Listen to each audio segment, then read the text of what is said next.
Thank you, Christoph. So I was thinking about your philosophical story, and I would like to add to that knowledge is difficult to create, but very easy to transfer. And I think what I'm going to talk about today is a bit of knowledge that was very difficult to create, and I think Matthew here and will also bear witness to that if he's still around, that the clean energy package took ages to be developed. So today I would talk about the energy storage initiatives and policy initiatives and current developments. But before I go into that, something that maybe non-Europeans in the room need to understand is that the EU, being a supranational body, there are directives and regulations that are created at the EU level, which are then transferred to the member states, who include them in their own legislative process. So today I would talk to you about what's called the... Okay, it's going to go that way. So I'm going to be quite quick about this. Okay, so today I'm going to talk to you about is the clean energy package. The clean energy package was something that came into force last year, and it consisted of 8 different packages, which went from energy performance right up to electricity regulation.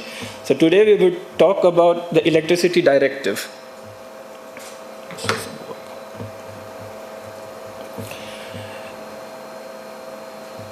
So what does the electricity directive say about storage? It defines 4 pillars of storage, and I think it's very important to understand that these really clarify what storage can and cannot do, and how storage, and some of the questions which Christoph answered, which I would get to. To start off with, it defines what storage is. It clarifies who can own storage. It speaks about how market barriers can be reduced for storage at grid and distributed level as well. And finally, and the most important part, it mandates inclusion of storage in the planning process. So how is storage defined in the electricity directive?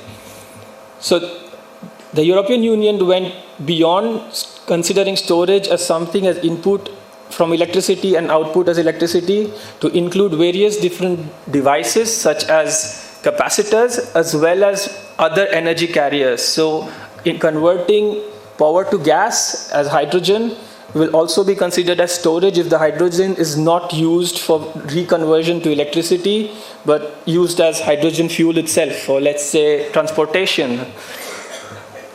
So that's a very important part here to remember, that it gives a very versatile definition of what storage is and what it can be used for and what functionality it can have in the coming days.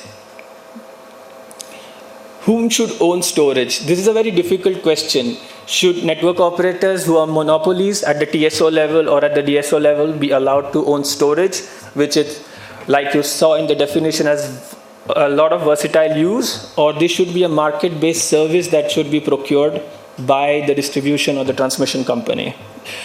So the clean energy package makes it clear, or the directive makes it clear, that storage, the system operators, as far as possible, will not be allowed to develop, manage, or operate these facilities, with, of course, exceptions when there are specific cases, as I would come to in later on in the presentation. Then it makes it very, very clear that energy storage systems should be market-based and competitive. What does that tell us? That tells us that the next step you have to look at is what sort of market barriers are there to reduce, that are there for storage. As you see, storage is a new beast, a completely new, different product. So in terms of active consumers, it says that at distributed level, I'll go very shortly into distributed level here. It talks about active consumers, and active consumers are what are called prosumers till now, but also use the word prosumeasure, which means prosumer with a PV, but also with a battery, and it allows them to connect to the grid. Then there is also an interesting point here about double charges. So storage can be charging and discharging. So they should not be double charged by the network operators for doing this facility. Then there is a whole article about market-based storage services at DSO level. So there is a focus on, very much a focus on moving storage also from TSO to DSO level to provide services. And then finally, the TSO has a mandate to effectively and non-discriminatorily participate all sorts of participants into the balancing market, which will include but not be restricted to storage, but also demand response and DERs, etc. And we already see these with some sort of local electricity, very small electricity markets that are coming up for smaller services. How will storage be considered in planning? At the transmission level, at the European level, we have the 10-year network development plan. So it's mandated that storage should be considered while developing the TY-NDP. But as I hear at this point, that the storage organizations are still not happy by the granularity of the TY-NDP, because it does not consider the speed at which the storage can provide services, which is in few seconds. Continuing further, distribution networks as well as should also consider storage while developing their network expansion and reinforcement plans. Another interesting point is seasonal storage. So we could have the need for storage at a particular time of the year when there is maybe low wind and low solar, so a dip, or like the solar eclipse that somebody, which is of course a black swan event in a way.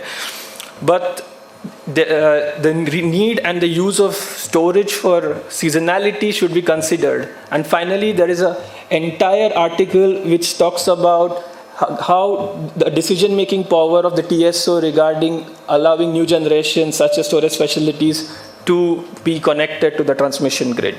Again, another crucial point, because it reduces market barriers by allowing storage to be in a very smooth and straightforward way connected to the TSO system. In 2008, the European Union also had a strategic plan, and one of the action number 7, was about storage. This was to make the EU as a competitive in the global battery sector. They talked about a lot of research and innovation activities, 3 focus areas. One, and what also was raised previously as a question, materials, chemistry and design. So what technology, the right technology for the right temperatures, what works in a cold climate temperature may not work in a very hot place, or the range at which it needs to work. So it talks about lithium-ion batteries for e-mobility, fast charging, etc. And the second one is about manufacturing, something very relevant also to India, considering the push for Make in India manufacturing of storage. And then finally, applications of integrated storage, something in the lines of sector coupling, which is a very important topic and needs to be thought about in much more detail, but it's for another day. There are several flagship activities as part of the Set Action Plan 7, which go from high yield recycling right up to fast charging and second use of batteries from EVs and eco-efficient production.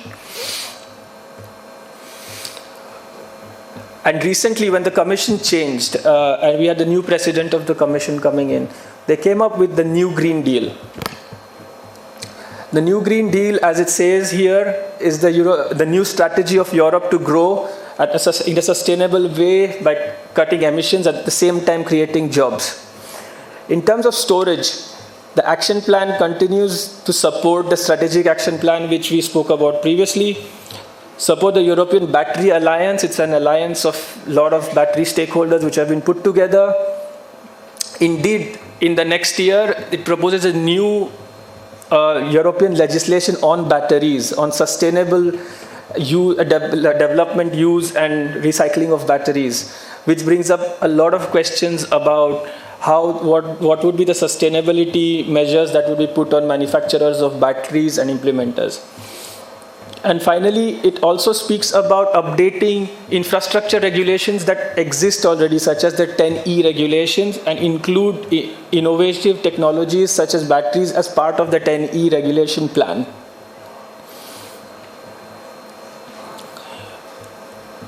Moving forward, so the new clean energy package still is coming into effect slowly, but as it comes into effect, what has been happening and what's the current state of electricity and energy storage in Europe?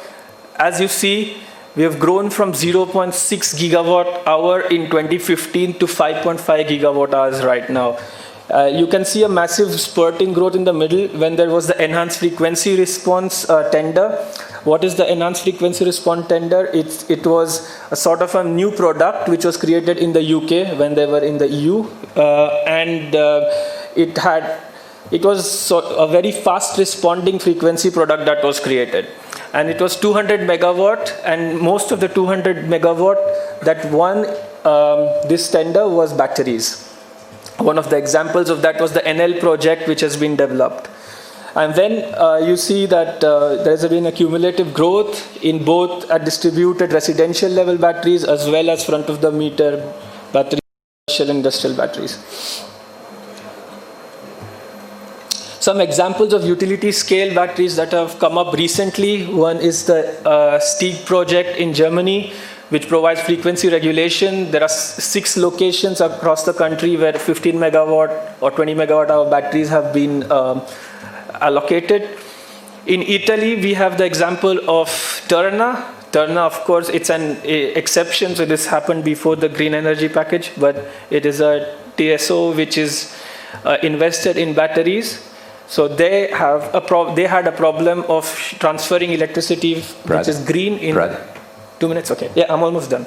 In the south, up to the north, because renewables were converted, and that led to a lot of curtailment issues. So a battery was used to defer grid investment in the north-south line, and at the same time reduce curtailment of renewables.